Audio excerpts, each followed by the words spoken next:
All right, everyone. It's just past 8 p.m. here in Israel, just past 1 p.m. on the US East Coast, and we are starting this exclusive briefing for Haaretz subscribers on the political, legal, constitutional, security turmoil in Israel.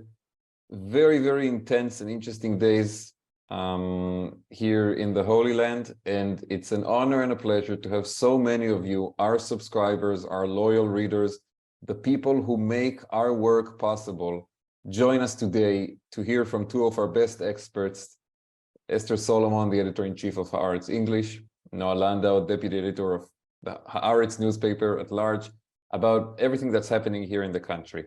I want to just inform everyone before we begin the discussion that we are also expecting your questions today, and feel free to send them to us via the Q&A option that you can all see on your screens.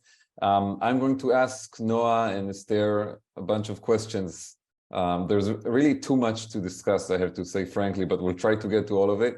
And towards the end of this hour, we will also include questions from the audience, which is, again, very important for us.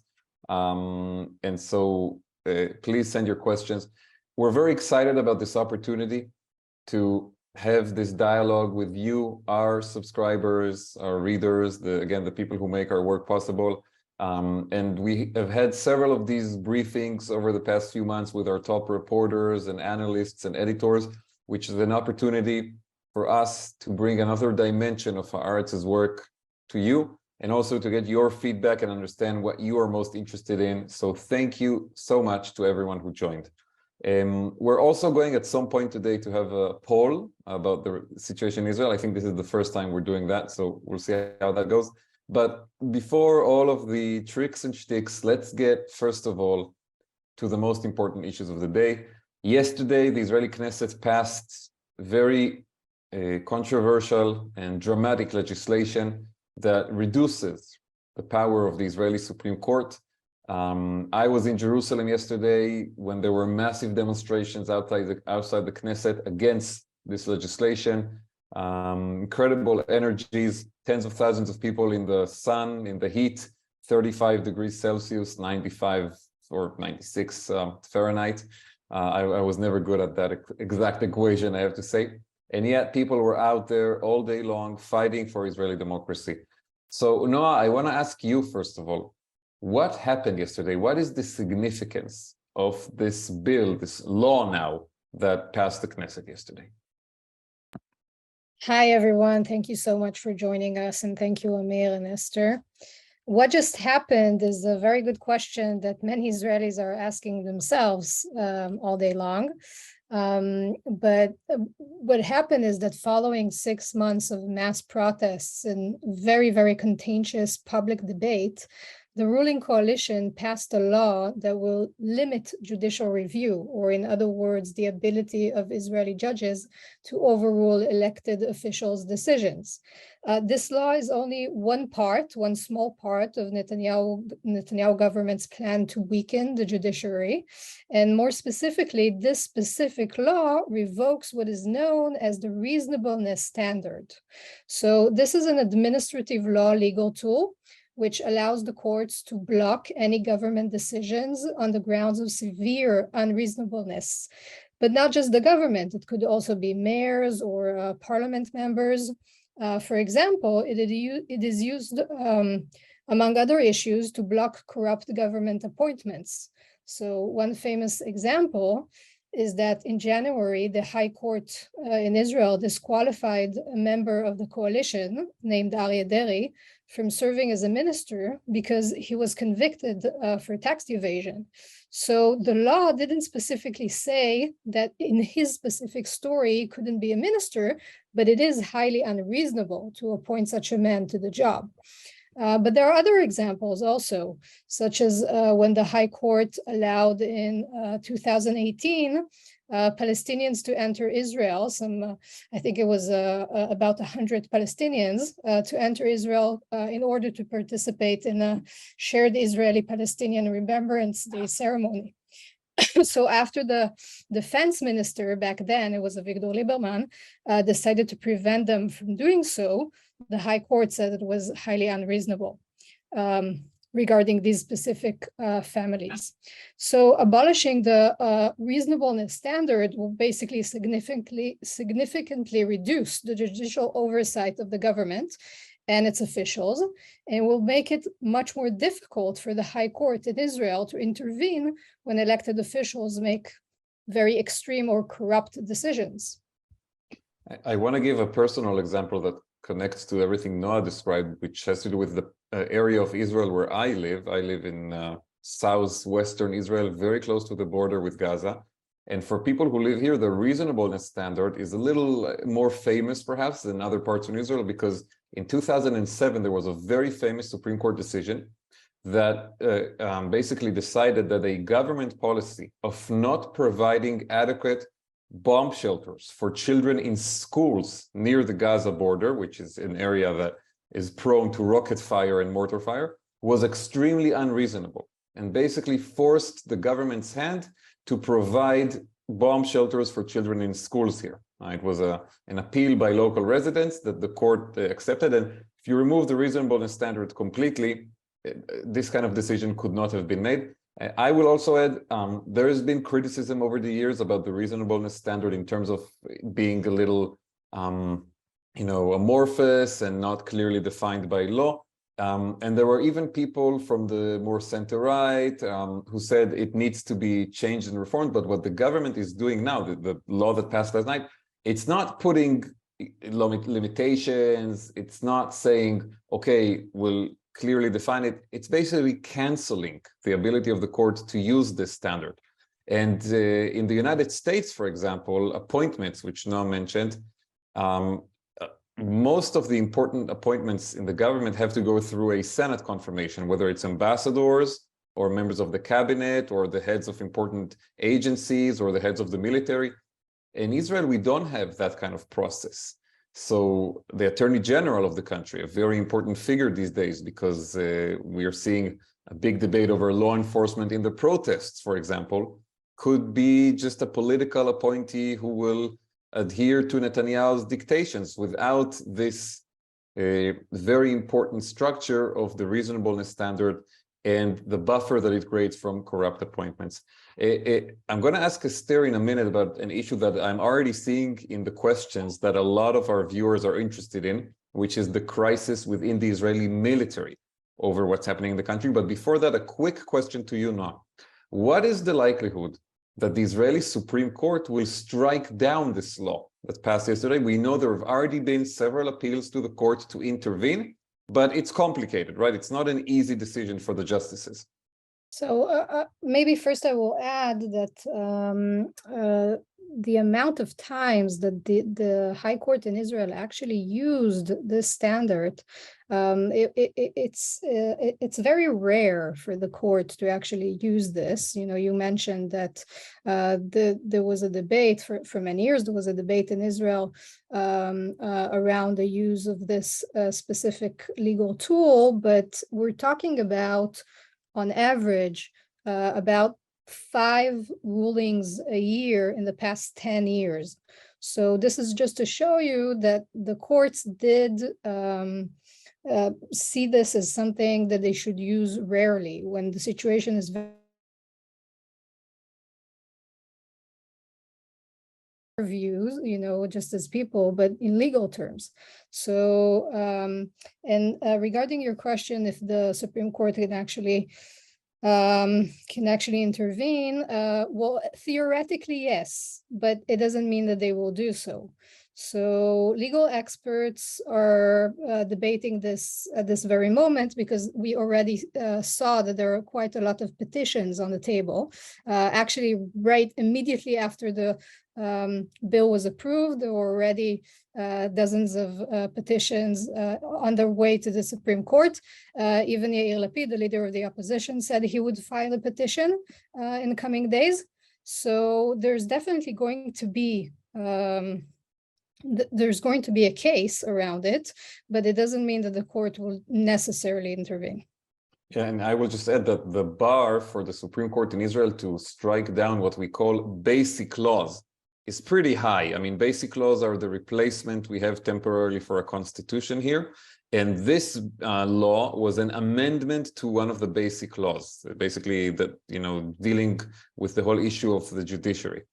A few years ago, there was a petition against the basic law nation state here in Israel, which defined the Jewishness of the state in new terms and was seen by many people as discriminatory against the Arab population in the country. And at the time, the Supreme Court did not strike down that basic law, but it did include in its decision the terms for the very rare occasion in which the Supreme Court would intervene against a basic law. Basically, it was if that basic law harms the very democratic or Jewish character of Israel. And I think this will be the question before the court when these petitions that Noa mentioned will be discussed. Well, can I just break in there for a second? Yeah. I think this is exactly why the Netanyahu government is doing this, because from its first gambit was to try and push this enormous revolutionary change pretty much all in one go. But now, as we say here, it's cutting it into salami slices so that each slice doesn't necessarily by itself constitute for the court a radical change in the entire constitutional nature of Israel, even though it could have very damaging repercussions. So now the court has to only consider this one law, knowing that the government has already said there are plenty more on the way. But that's exactly why they chose that tactic, because you can go piece by piece by piece and get to where you wanted to get to anyway. And we'll see if the courts sees the bigger picture or not. And I was there that while the court will debate this, there is an unprecedented drama happening within the Israeli military, with hundreds, and it's now been growing to thousands of reservists from all different parts of the military, most significantly the Air Force, saying they will no longer report for duty. Can you expand a bit about that phenomenon and what it means for Israel's security at this point in time? Well, the whole issue of army reservists has been central throughout ever since the overhaul strategy was announced, and also central to the protest movement itself. Now, it got to a complete peak in March when, just at the time that Netanyahu tried to fire the defense minister, just before that, the issue of reservists who said that they would refuse to turn up for voluntary reserve duty was peaking. And then the issue has kind of gone on to a simmering level in the background, but now it has risen up. In fact, Amos Harel, our defense correspondent, said yesterday, pretty much straight after the bill was passed, that the avalanche was starting again. And what does this avalanche mean? It means that hundreds, if not thousands, of some of the most highly qualified officers in the Air Force, but not just the Air Force, also in the naval commandos, in the intelligence units across the board, are saying, we signed a contract basically to serve a democratic state. And if the direction the state is going is not that, and if it seems that the prime minister is more concerned to take orders from the extremist wings of his coalition, then who exactly is going to be sending the orders that we have to obey now? In fact, from the army, really, there are quite unprecedented noises coming out now saying that combat readiness for a major conflict would now be compromised within weeks because of the numbers of reservists who are already refusing to turn up. Now, there's also the situation of who is supposed to represent the army in government discussions. And obviously that's the defense minister, Gallant, who we could see yesterday was, according to reports, attempting to push as hard as possible to persuade Netanyahu to go for a compromise deal and not to push the law as it was pushed, because he knew that this avalanche was going to happen the second that the vote was taken. Now, yeah, I mean, he wasn't successful. Not only that, Netanyahu refused to meet the IDF chief of staff, who quite unusually had come to the Knesset to brief Knesset members also about what the repercussions of passing the law would be. He actually refused to meet him just before the vote. And Esther, this connects to my next question to you. Is Netanyahu still in charge? Because the scene you described now, a very dramatic one yesterday in the Knesset, basically the defense minister, a member of Netanyahu's party, we should say, pleading with him for compromise. And the US President Biden sending a message, we'll talk about that later, for compromise. The heads of the labor union in Israel, important business leaders, everybody telling him, of course, the president of Israel, Isaac Herzog, everybody telling him, Netanyahu, don't push this extreme version that completely cancels the reasonableness standard. You're tearing apart the country and the military. And eventually Netanyahu accepted the demands of the far right in the government. So is he still in charge of what's happening here? And just if you can also say a few words about the health situation that made headlines here over the weekend. Well, maybe I'll just attack that first. Netanyahu, a week ago, we were told that he had had too much sun and wasn't feeling that well. I mean, there's been this quite, I would say, remarkable, but it's much more dark than that, really, campaign of obfuscation, if not downright lies, about the health of the man who is supposed to be leading the country. So it emerged that he had some kind of heart irregularity. And then, very dramatically, he had an overnight pacemaker operation. Again, in the dead of night, after all the main news programs had already packed up and gone home, too late for the newspapers the next day, and then managed to get back to the Knesset by Monday, although I have to say, not looking at the top peak fitness, I would say. I mean, obviously under a lot of strain. But in terms of, does he have his hands on the wheel, which was his contention, this was the kind of defense that he offered to the United States and to other worried allies when he formed this very, very radical coalition. No, don't worry, it's my hands on the wheel and I'm going to decide what's happening.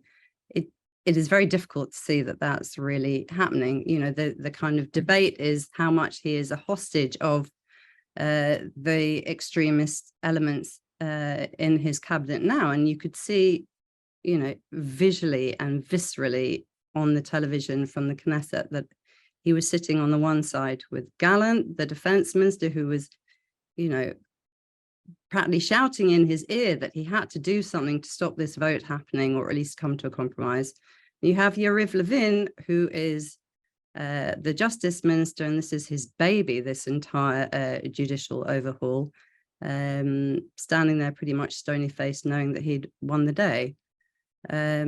So if we had to see Netanyahu at a moment of choice about which direction he was going to go, he did it. He made it on Monday, and he chose to preserve his hold on power, which is obviously the most essential thing for him, and has been, pretty much what he has always prioritized. But it's just particularly stark now that he is prioritizing that over where Israel can go from here. Even, he's prioritizing his hold on power and potentially also his way out of jail if his court case goes against him, over a country that may be disintegrating.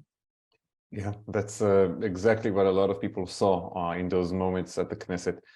Now, speaking a bit about the future, we've spoken until now mostly about what happened, and we needed 20 minutes just to establish that. What's next, though, with this legislation? Like you said in the beginning, the law that passed yesterday is one element of this judicial overhaul package that is meant to completely alter the balance of power in the country. What is the next step for the government? Right. So the government is basically on a crossroad because they can choose two paths. One is that, somehow they will sell their political base that this is a massive victory, and this massive victory is enough, and that they want to calm down the situation, with the military, with the financial sector, with, we didn't speak a lot about the financial crisis, but we just saw an hour ago, was it? A few announcements from Modi's and other major Citibank, Morgan Stanley, all warning basically against investments in Israel at this point. Quite a bleak day for the Israeli economy. Right. And if you want to be optimistic, maybe there are not a lot of people who are optimistic here these days.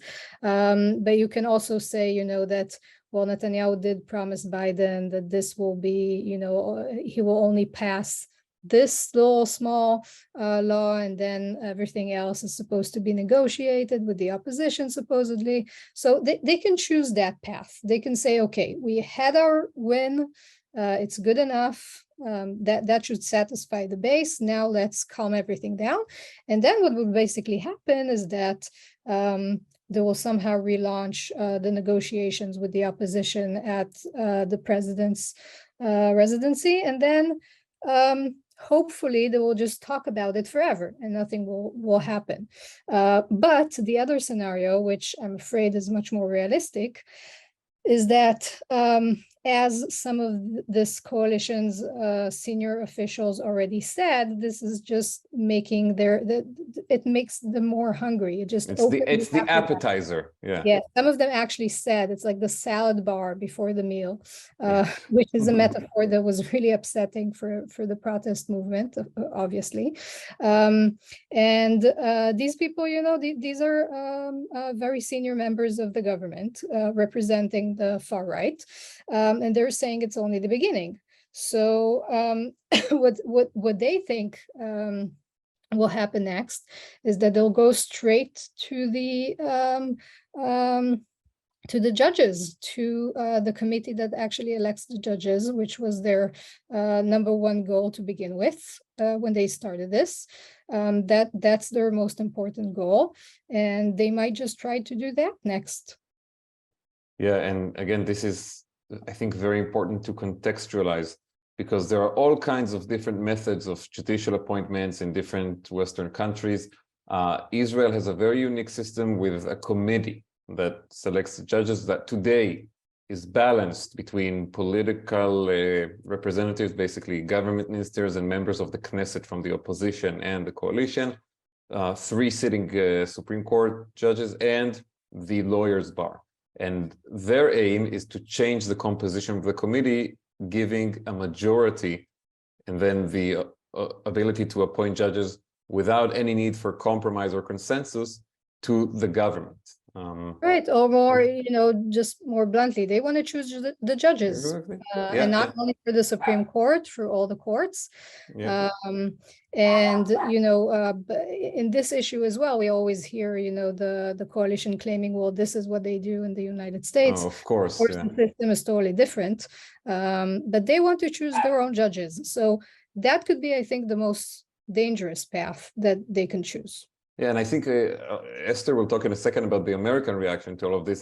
I find the comparison to the US completely ridiculous, because in the US, the judges are selected by the president, but then they have to be approved by the Senate, which is very often held by the opposing party to that which controls the White House. And at the end of the day, every senator in the US is elected directly within their state, and they owe something to their voters at home. Here in Israel, the members of the Knesset are all selected within their parties. And in order to get reelected, they have to please the chairman or chairwoman of their party. They have much less independence and much less control of their voting patterns.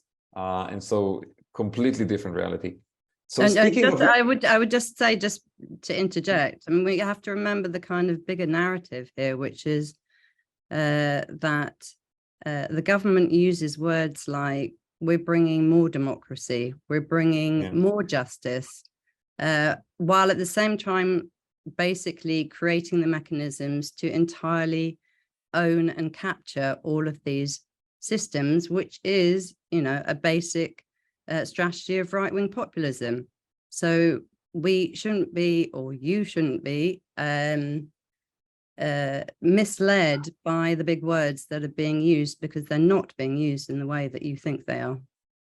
So speaking There's of big another words, major difference with the US. I was trying to explain to a friend how liberals in Israel feel today, because, you know, you really saw people depressed. It was a very, very hard day, I think, for liberals in Israel. And I was talking to a friend in the US, and I was trying to explain, you know, maybe it felt a little bit like after the abortion ruling for liberals, you know, that's like the end of our way of lives. But then, you know, we also remember that during the conversation that also, you know, the US has states. yes. And we do not. So that's also a very big difference. And this is why you keep hearing now Israelis writing and talking about, you know, giving more autonomy to the municipalities. So speaking of the US, Esther, I want to ask you a bit about the reaction from the Biden administration and also the American Jewish community. We have seen some remarkable words being used. I'm not sure in terms of policy where it's going, but how do you look at what Biden has done and said so far, and also the... Oops. Well, maybe I'll just riff on what Amir is asking while he unfreezes himself. What the Biden administration has done has come under quite a bit of fire for not going far enough. But the truth is that Biden as president, because he really does have a deep affection and interest in Israel, has gone far further than he ever needed to go about something that really, for most intents and purposes, is a domestic Israeli issue. It's not that he would make as many comments or send as many messages through third parties such as Thomas Friedman, or send so many of his cabinet ministers to speak urgently to their Israeli counterparts, but it's because of this particular interest. So the White House, after the vote, said that it was an unfortunate a turn of events, which again, you know, it's easy to kind of satirize these responses. Very unfortunate, troubling, deeply troubling, and now unfortunate. That seems to be the scale at the moment. But there's a limit to what really any US president can do in terms of something that is mostly Israel's problem to solve. On the other hand, there are parts of what could happen here that would have much more direct repercussions for the US, and they would actually have to, you know, step in and do something about it. For instance, this evening, the US Secretary of Defense spoke with his Israeli counterpart and said, yes, about Iran and about regional threats, but that political dialogue was critical to democratic resilience. Now, that's not usually part of the discussion that the tops of the defense echelons in each country have about each other. But what he's saying is there is a connection, because, you know, our defense coordination and cooperation with Israel, which is absolutely central to Israel's national security, must be founded on some kind of basic trust that the decisions being made in government are being made in a thoughtful and proper way, or else we have to move to a different kind of a relationship, which is not this kind of warm, friendly idea of shared values, which is the phrase that is so often used, but one that is far more transactional and far less warm. Now, in terms of the US Jewish community in particular, it took a bit of a while for the reactions to start coming through, but they are pretty much across the board up to, let's say, the more hard right and orthodox parts of the community dismayed. I actually wrote down some of the comments that they made. The AJC expressed profound disappointment. The ADL was deeply disappointed. The Israel Policy Forum dismayed. The New Israel Fund says it's a dark day. These are pretty much the limit of the kind of the kind of vocabulary that these organizations have to say about an Israeli government without kind of sounding even hostile towards them. And I think that the problem for many of them and for other diaspora Jewish communities is how much investment they put into the compromise discussions that President Herzog was holding. They hoped with all their heart and soul that that was going to work, even though many of us were quite skeptical from the beginning about those discussions, but they were hoping that some kind of national dialogue, at least between the opposition and the government, would actually succeed, and then they wouldn't have to take a stance, because now they're being forced into the position of having to say, well, can we actually honestly say we're on the side of an illiberal Israeli government that wants to pull away the rights that democracy offers its citizens? I mean, how would they be able to do that, in terms of the domestic politics of the US as well? I mean, they have to they're getting to the point they're going to have to take a stance. And I think that there is a bit of a recalibration of how diaspora communities understand their relationship with Israel. Partly that is, a clearer distinction between how they feel about Israel as a country, as a concept, as an identity, and the Israeli government. Too often those two things have gone hand in hand, and now there is a kind of perhaps more mature understanding that there is a separation that can be done. And I just wanted to read, because as an example of that kind of recalibration, that Abe Foxman, who's the former head of the ADL and really no raving progressive at all, tweeted out that it was a very sad day for Israel, Jewish people, and democracy, a failure of leadership, victory for arrogance, protesters for democracy, thank you and don't give up. I mean, I think that's quite an encapsulation. Taking a side here, basically, choosing a side. So I want to connect. Well, they were asking him for so many years to liberal wash Israel. Now, there are results. So I want to connect to everything Esther just described. I think we're, launching this for the first time during one of our Zooms. We have a poll for our audience that is connected exactly to this. And actually, I want to, in a way, present the poll through a question we received, because we're about to transition as well to audience questions. But one question from our friend, Aaron David Miller, who asked us, what do the protesters in Israel expect from the Biden administration? And we'll open that for a second, but the way we put it earlier in the poll is, should this entire debate, this entire drama, these huge changes in Israel affect the continuation of US military aid to Israel at this point? Is this something that should become part of the equation and the leverage for the administration? Yes or no? Pretty simple question. Of course, huge meaning to each one of those answers. We can present that for for the audience to decide how to vote.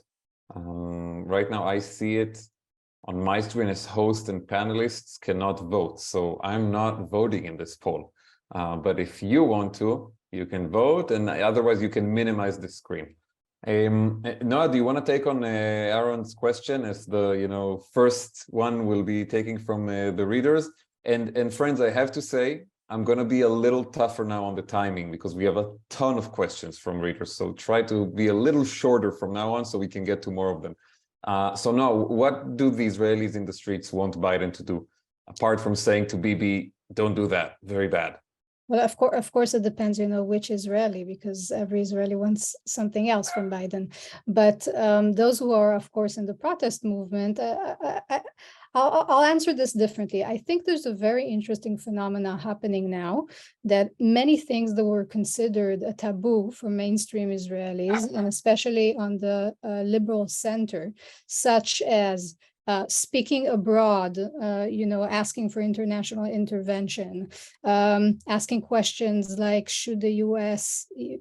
cut military aid to Israel, which sounds, like something you would never hear a year ago from those kind of people, on the liberal center of politics in Israel. Unthinkable. Standing in front of the U.S. embassy, holding a sign, Biden SOS, help us. Also other things like what we talked about, stopping their volunteering, which is, a nicer in the military, which is a nicer way to say refuse to serve, right? Because everyone's tiptoeing around it. They're saying they want to stop their volunteering, but actually it could be also viewed as refuse to serve. All these things were things that, the left in Israel was talking about when it involved the occupation, how to fight the occupation, but now it is suddenly becoming mainstream. So I don't know exactly what a lot of the people on the protest movement expect from Biden exactly, because they're only saying vague things like help us, like you said. Save us, yeah. Yes, SOS, pressure in some way, Israel. But I do know that this is going to have an effect on the public discourse when we talk about, international pressure. Yeah, that's a very good point. Esther, Partly you want to add on that one? Yes, I think that what would be certainly a major blow to the protest movement would be if, on the other hand, Biden gave Netanyahu a prize. For instance, most obviously, this degree of engagement into trying to normalize relations between Israel and Saudi Arabia, although that's part of, a bigger geostrategic picture, but that kind of, signing on a White House lawn would be, pretty a kind of kick in the stomach. Question of whether, an invitation to the White House for Netanyahu would be, also a bit of a kick in the stomach is another question. But then again, it could be that meeting face to face, Biden can say things straight out, which he's not afraid to do. And it also means that afterwards, you don't have this strange situation where the readout from the Netanyahu government and from the Biden White House sounds like they're talking about two completely different conversations. You would have everything out there on the record, and and everything can be said straight out. Yeah, well, I mean, I will miss those differences in the readouts. So, for me, it's great. We have several questions that come from different subscribers. Can President Herzog refuse to sign either the law that passed yesterday or any other of these future bills, and basically by that stopping it from entering officially the book of rules of the State of Israel? Well, I remember that actually at the beginning of this whole process, we looked into this. Would it actually be the case if the president refused to sign that the law didn't go into law? And apparently that's actually not the case. It is basically customary and more than customary. It is part of the procedure. But if he doesn't, he doesn't. I remember it doesn't that mean that the law is going to become law, whatever happens. The question of what other kind of protest Herzog could do is something quite different, and whether he would actually be prepared or able to do that. Right. I mean, So on one hand, yeah, officially it doesn't really matter if he doesn't sign it. It doesn't really affect the process. But in terms of would he, that's also a big question mark, because Herzog has been like the statesman-like person in this whole situation, criticized a lot by the protest movement for actually not being really, active, and he's not quite the opposition fighter on this issue, so I don't see him to say the least. I recall that President Rivlin, our previous president at the time, there was a question mark if he would sign the nation state law because of the discrimination against the Arabs. Eventually, what he did, he signed it in Arabic as like a small protest on his behalf. He spoke at the protest in Jerusalem. He spoke yesterday. Rivlin joined the protesters in Jerusalem on Sunday against the first time I think he has addressed a public issue since he finished being president. Several questions have to do with the issue of the protest movement, most of it not touching on the Palestinian issue and the occupation, focusing on the legislation of the government. And what does it mean? Why is it happening? Could it change? I mean, Esther, you want to take a first stab, and then Noa, perhaps I think we'll also have a few words to say about this. I think that it is possible to hold more than one set of narratives in your head at the same time, but at certain points they tend to become very, very difficult to separate. On the one hand, Israel is involved in a kind of once in its lifetime struggle to maintain its democracy. On the other hand, it is withholding all of those rights to Palestinians who live under occupation. So there are two different narratives that at some point the obvious parallels or the tension, the friction between them will become, or has become for many people on the left at least, more apparent. So this is as I said, a liberal center-leaning mainstream protest. I can't remember a protest movement that was actually there to defend the establishment.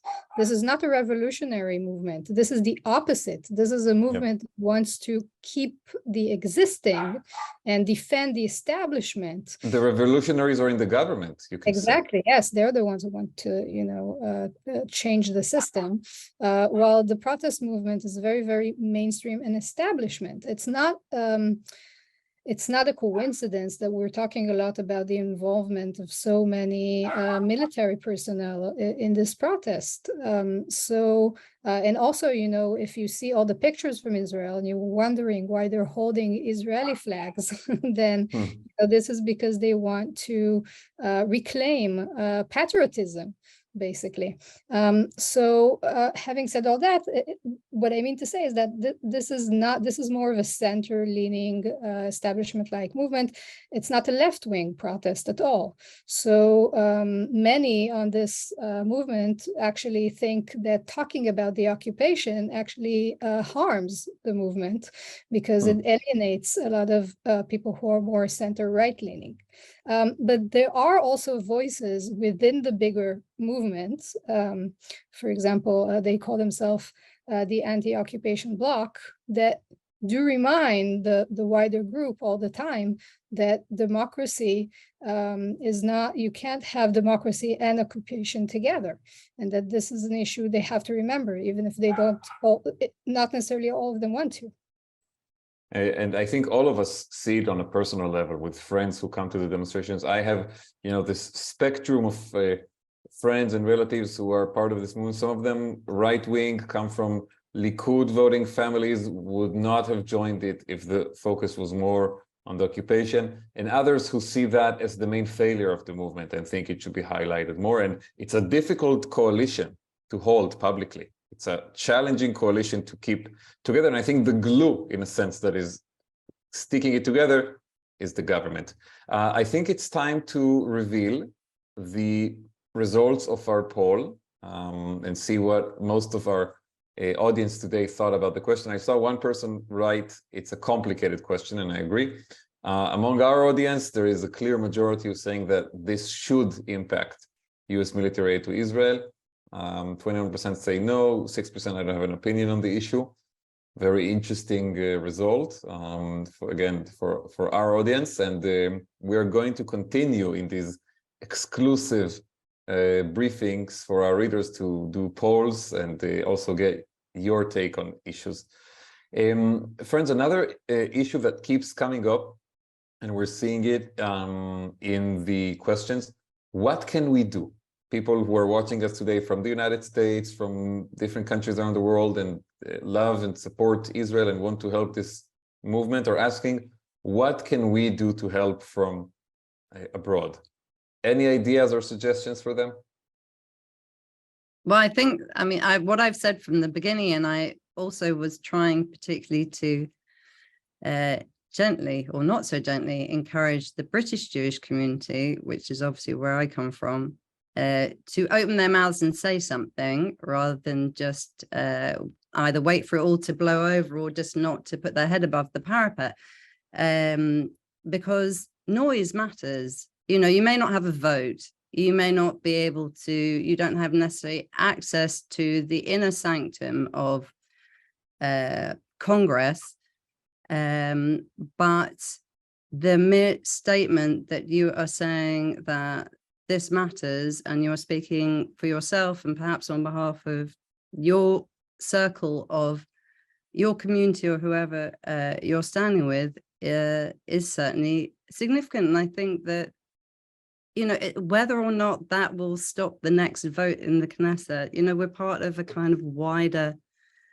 moment, a kind of, you know, a culture war, but not how the American right would put it. For instance, when Netanyahu's government went in their droves to New York and were hassled and protested at every step, I think that that made them take pause, even if sometimes it triggered even more hostility from them, because it shows that, you know, it's not going to be a walk in the park, and it shouldn't be. Anywhere you go, you should be protested, because there are people that care about what is happening here. Well, this is my favorite cue to say, first of all, stay informed. I mean, obviously by reading Haaretz, but there are other outlets to follow. But you know, I'm joking, I'm not joking. This is the most important part. This is, you know, I'm looking at the numbers in this Zoom. There are more than 700 participants, and this is really heartwarming because, you know, people care. People want to know what is happening. The worst thing that could happen in this kind of a situation to any country is that no one cares. And we know, you know, we follow these examples, you know, on the news. We see how there's a crisis in one country and people just lose interest. So, you know, staying interested, staying informed, reading, and also, you know, support the institutions such as you know, media outlets that you care about. That's also important in these situations. You know, it starts with the judiciary, but we saw in other countries that it always continues with the media. In Israel, you know, we didn't talk about the fact that the prime minister is still on trial, you know, in this Zoom. And the trial is actually almost all about, you know, taking control of the media. So, and the communication minister announced an entire plan to basically reallocate funds from any other media outlet towards the government's own mouthpieces. Right. So it's, you know, at first it's the judiciary, then it's the media, then it's academia. We all know that, you know, although they call themselves anti-globalist, many of the conservative groups are very much aligned. And liberals should do the same as well. So caring, reaching out, being involved, I think is important. Even, you know, if you're not, you know, just walking to your elected official and petitioning. So I just want to add a quick sentence about this. It's important to remember specifically in the United States, but elsewhere as well, that power does not just come, from the top, bottom. I mean, it's not just about the president of the United States, but obviously there are members of Congress, there are Jewish organizations, even your own community. You can organize a webinar about this to inform people around you about what's happening in Israel. You can organize sending letters to your member of Congress or your member of parliament here in the UK about the importance of supporting democracy in Israel. There are all kinds of actions that can be done on a more local community level that can actually make a big difference. Friends, we're also getting some questions about the economic part of this. I mean, we saw today, like Noa mentioned, the Moody's report and these very bleak estimates from Citibank and Morgan Stanley about the future of where Israel is heading. How are the two things connected? How is this legislation leading these esteemed economic institutions to warn about damage to the Israeli economy? Markets, first of all, really don't like instability. That's the first thing. Once there's they see chaos on the streets, that's the first red flag for investors. But it's not only that. It's because businesses also need stability in the judicial system. They need to know that when they do business in a certain country, then there is a robust judicial system that they can appeal to if needed. Yeah, that's I think a very that good question. the effect of what's happening here happens not just on the high level of these credit rating agencies and banks, but more and more you hear, just anecdotally, you hear about people being laid off from high tech. I can tell, like, honestly, from just anecdotally from when we recruit here to Haaretz, we are getting far more applications from people who've been laid off from high tech, which was a situation that it's a complete inverse of how it was before, because many of the alumni of Haaretz English used to go off to high tech after a few years, and now there is clearly there is a contraction in the most significant or revenue generating part of the Israeli economy. And unfortunately, you also hear about the fact that there are many more people seeking to relocate, which is a fancy word for leaving Israel, obviously. And this is not people who are doing it as part of a package from a high-tech firm on the west coast of the US. They just want to get out. People with children. Many, Israelis over the years have kind of collected second passports, not for this particular purpose, but for access to work, in Europe for their children. But now many of these preparations that they took in the years before have got a completely different, a different light is shone on them, and some of them are using them to actually consider or actually go. I had a conversation with a friend this morning who was protesting yesterday in Jerusalem with her husband until a very late hour. And I asked her, what she was feeling this morning. And she said that no despair, no giving up. She said we can either fight or immigrate. And immigration is never easy, especially for people with kids. So we'd rather fight. And I think this is something you're hearing from a lot of people in different words, but basically a sense of we cannot give up on this.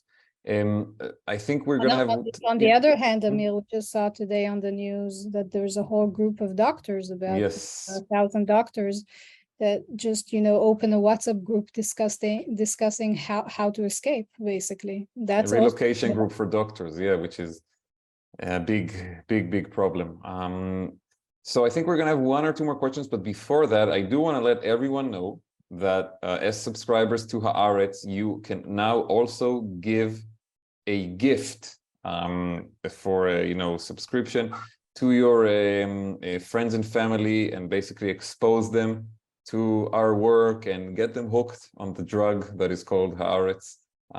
So I think in the chat box, you're going to see a message from Jillian Jones, our managing editor, on this issue, on giving the gift of Haaretz to your friends and family. I just saw it popped up now on the chat. Look into this. It's a very important tool that can help you broaden the conversation and expose more people, even the skeptics, to our work and to the important issues happening here in Israel. I think the last question that I will present to both of you, Esther and Noa, what is next for the protest movement? We spoke about the government's next steps. We spoke about the United States administration, Jewish communities abroad. What about this exceptional movement that has risen almost out of nowhere in the last few months, really changed the country? Some victories, especially March, when the bill for appointments of judges did not come up for a vote. Had a setback yesterday, obviously, with this new law. What is next for this protest movement? Well, I mean, with the protest movement will be celebrating 30 straight weeks of weekly protests this coming weekend, which is truly a remarkable achievement, not just Israel's most sustained and largest protest movement, but, you know, in proportional terms, you know, one of the largest and most sustained in many Western countries. But I think that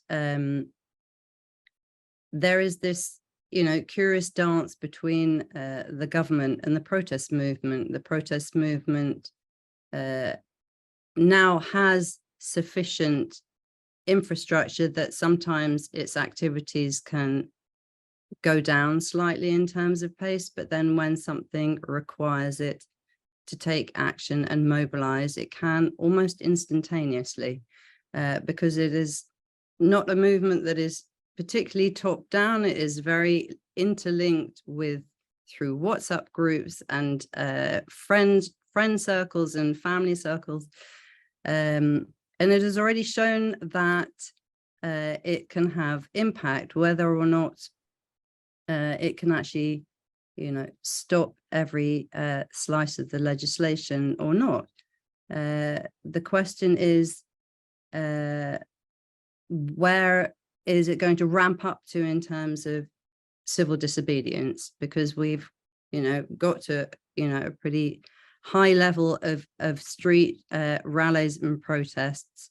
If the government pushes forward towards more laws that, you know, are clear that it gets, although what has already happened is kind of past a red line, but if it gets, you know, further and further, then there are serious questions about what it means to employ more tactics of civil disobedience beyond protests and strikes, you know, and at what point do you come up against the question of what would push you to do something that was not a legal act as well? What about not paying taxation? What about, you know, other kinds of civil disobedience that are more extreme than what is generally employed now? Very important questions for us to all discuss here in Israel. And Noa, your take on this, and with that we will wrap up. So in terms of tactics, Esther is right. A lot of people are now talking about rebellion against taxation, for example. But I think on the strategic level, the most important test will be to march on, to just not to give up, because this is, you know, it's very depressing when you keep losing the fight. And the most important part is to just keep on going. Yeah, and I think, you know, my feeling after yesterday in Jerusalem is that this energy will not be dissipated. These people will not go back to their homes and just say, okay, we're going to give up on this country. I think their main challenge is to expand, actually, to attract more crowds and more people into this circle of resistance. And that will be a big challenge, but I think they're going to keep marching. So I want to deeply thank Esther Solomon and Noa Landau for an exceptional discussion today with so many smart observations and sharp analysis. And I want to thank all of you who were watching us today. We started with, I think, 750, and we stayed around the 700 for almost the entire segment. Thank you to everyone who was with us. And I hope this was helpful and useful. And also to our technical and managerial team that made this happen today, Jillian Jones and Mor Levy and Liora Shoken and everyone else who was involved in putting together this webinar. Please continue reading Haaretz, and you can get writer alerts for Esther and Noa and myself to follow everything that is happening. And we promise to have another webinar pretty soon because it never gets boring here. So thank you for your support to Haaretz and for being with us today. And we'll be in touch soon.